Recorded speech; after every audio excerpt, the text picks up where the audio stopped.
Good evening. Today, we had a record day in the Channel. 700 illegal immigrants came across today alone, beating the previous record, set on Saturday, of 656. So that means that about 5 new migrant hotels have arrived in the last few days. A study from the Netherlands shows that each illegal migrant can cost up to £400,000 to the taxpayer in their lifetime. So that means that today alone could cost the taxpayer about 280 million quid. Anyone with a brain realises that there's no deterrent and it's going to knacker Britain. But step forward. The Mental Health Foundation. They have released reports saying that so-called asylum seekers should be able to work in Britain if they've been here for 6 months and the Home Office hasn't processed their claim. Well, just before we get stuck into the lunacy of this, let's have a little look at the key players in the Mental Health Foundation. So the CEO is Mark Rowland, ex-chair of a group called Partners Relief, which is a charity dedicated to helping children in conflict zones and oppression.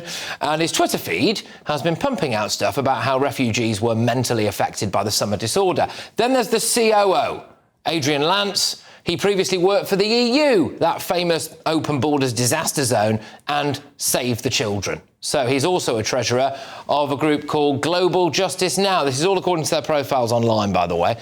That group is currently campaigning to say no to a trade deal with President Trump, and they want greater opportunities for people in the global south. So this charity is calling for so-called asylum seekers to be able to work in any job if the Home Office has not processed their claims in 6 months. Well, what Britain needs is a deterrent, not another massive incentive.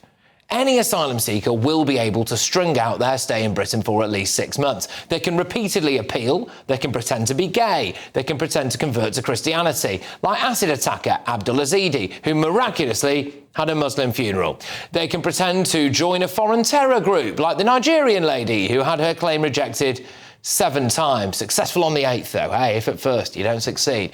Well, we all know the score, don't we? We all know the score. I suppose the only benefit to allowing them to work after 6 months is that we could find out exactly how few of them are actually those doctors and engineers that we hear so much about. But unfortunately, there'd probably be a significant death toll associated with that particular experiment. Channel crossings are currently up about 46% year on year.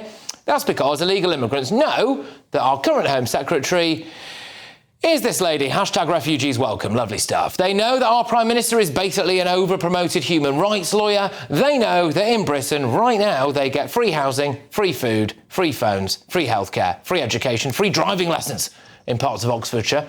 Everyone thinks we're a soft touch, like this Albanian lad in a Channel 4 show. England has people that are caring. That's why England will give you a chance. Absolutely. By the way, that was in a programme on Channel 4 called 24 Hours Police Custody, where a load of Albanian drug dealers had broken out of an immigration detention centre. But yeah, we'll give you a chance, mate. We'll give you a chance.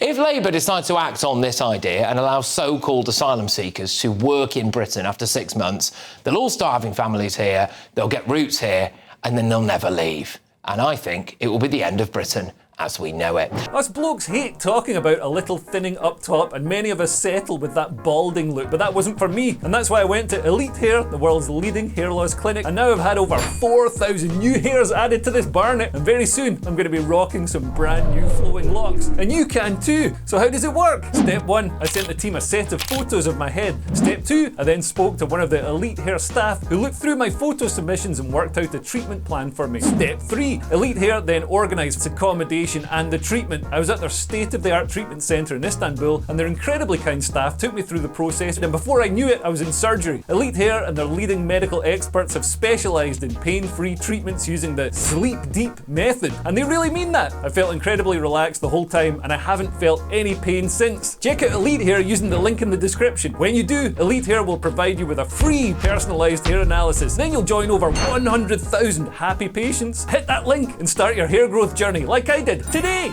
Let's get thoughts on my panel. We, of course, do have GBNews superstar Alex Armstrong. We've also got broadcaster and columnist Esther Krakow and journalist Jonathan Liss. Alex, I'll start with you. So this is a suggestion by the Mental Health Foundation. The concern is that Keir Starmer accepts it, obviously, working after just 6 months. Oh, well, I wouldn't be surprised. I mean, they're going to want to get the unemployment rate down somehow, aren't they? That's another way to manufacture the figures. But frankly, this will be the final nail in the coffin, won't it, as you said, Patrick? Because what it will show is that they are economic migrants after all, won't it? It will prove the point we've all been arguing. They've come here for work. But also it will expose how many of them are here for benefits, to live off of the state, essentially. Just more cost to British people. And look, British people are suffering as it is. Many young people can't get jobs. How are we going to know which of these people are safe? They're going to go into the low-paid areas like care work. I don't want my elderly grandparents being looked after by somebody who's come over here. We don't even know their criminal record. We don't know who they are. They might have ill intentions. It is very, very dangerous what they're proposing, and it's all ideological, and I can guarantee you, in my opinion, many backbench Labour MPs will be happy to vote this one through. Yeah, indeed. I mean, there'll be a certain irony attached, won't it, to someone who's just decided to ditch all of their identification documents in the Channel, but the second they've been here for 6 months, they miraculously prove a qualification for being a neurosurgeon. Well, I'm curious how they will be able to establish an identity in 6 months for someone who's come from abroad and doesn't have it. Even doing the most basic paperwork takes a lot longer. Now you have to prove your identity. And one of the reasons why the Mental Health Association advocated for this is because apparently the anxiety of waiting for your asylum claim is so much that they might as well let them work. There are many problems with that. Chief amongst them being, of course, we don't know who they are. And too many of these people already have work. They're just working in the informal economy for like £4 an hour in a lot of these shops that prefer to hire illegal immigrants, particularly at night. And we know that a lot of our border, the regulation officers and enforcers are very understaffed. In the care industry, for example, you have one basically enforcer for about 1,000 carers, which is not enough. Not to mention the fact that carers are just not paid enough generally anyway. So this is clearly not a solution. I've always taken the stance that if you're applying for asylum, you shouldn't have to be in the UK to do that. And that's one of the many arguments that people have made. But it makes sense. Once you arrive here illegally, if your claim is for asylum, you should be offshored at an asylum processing centre in a safe place, maybe not Rwanda, but I don't know, Estonia. Weren't we considering sending prisoners there at some point? Estonia is much safer than Rwanda. They should all be sent there for their processing. And after the first try, if you don't get through and you have an appeal, that's it. You're sent back to wherever you come from. And then they would feel less incentivized to destroy their documentation. Because if you don't have documentation, you go to the Ascension Island until that kingdom comes. You've mentioned incentives there. I mean, currently there is no deterrent. There is absolutely no deterrent coming to Britain. 700 people crossed today alone, which beat the record that has only stood. Can I just point out, the EU average acceptance rate for refugees is 37%.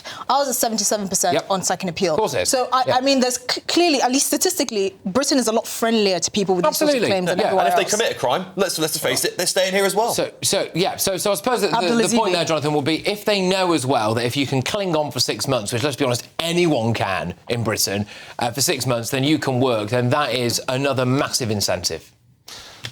I think that people should be able to work as soon as they come here. Because the complaint that I often hear from people on this channel is that asylum seekers, I don't know why they're so-called asylum seekers, they literally are asylum seekers. They're illegal immigrants. They can't be asylum seekers. No, they're literally seeking asylum, Patrick. Well, they That's can't what be they if are. they come from a safe country like France. I'm sorry. They are seeking asylum. They might not get it, but they are seeking asylum. So-called, saying so-called, like trying to make fetch happen is just nonsense. It's not so-called. They are literally seeking asylum. They are asylum seekers. Whether you like it or not, they are asylum seekers. And they have every legal right to seek asylum, by the way. Not all of them are going to get it, but they have every right to seek it. And it's because of what happened under the last government that deliberately extended the period for these claims to be processed in order to kind of deter people from coming. Generic even admits it. There wasn't an extension of the period. What happened was there were so many people applying that there was and the civil service and the civil service was there were not incompetent. enough resources. But I'm sorry, that's not on the Tories. Which, by the way, there's a lot on the Tories. That's not on the Tories. The Tories didn't expect for hundreds of thousands of people to flood our borders so that they have to somehow make room in the national budget for claims. I'm sorry, that shouldn't be a priority. We should be prioritising investment infrastructure and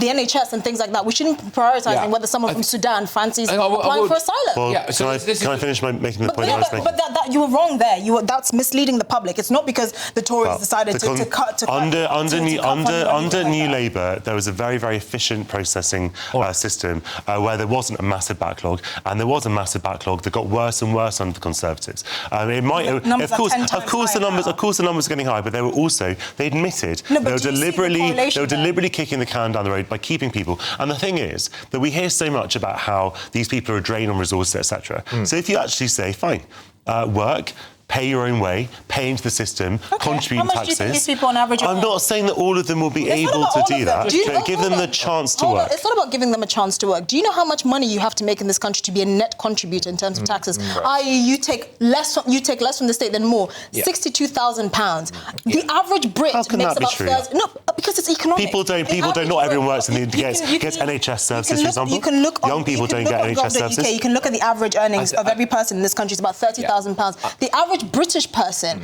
is a net drain. So how much more people that come here? That I'm sorry, many of whom don't speak English. They're not doctors and engineers. Yeah.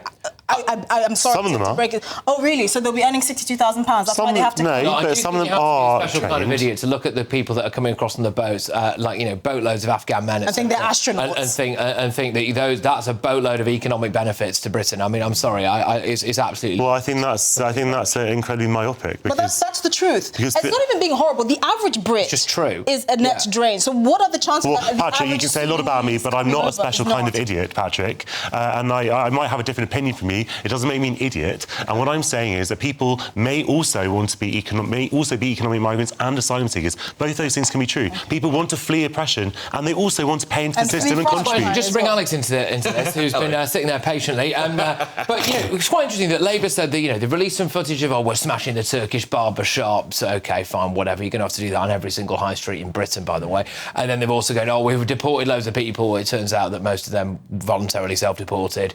And then they go, we'll tell you what, we're going to clamp down on Deliveroo and all of those places that have been allowing illegal migrants to work, whether knowingly or unknowingly. And then now, if you take this report and they actually run with it, instead of clamping down on Deliveroo, they're just going to legalise it. Well, the reality is they can't stop it. As you just identified, they'd have to go on every single high street, close them down. And also, when you think about it, why would they want to close those shops down? They don't want the high street to look empty, right? So there's also that consideration. I'm sure someone in government is saying, do we want to close down loads of high street shops? That might look bad.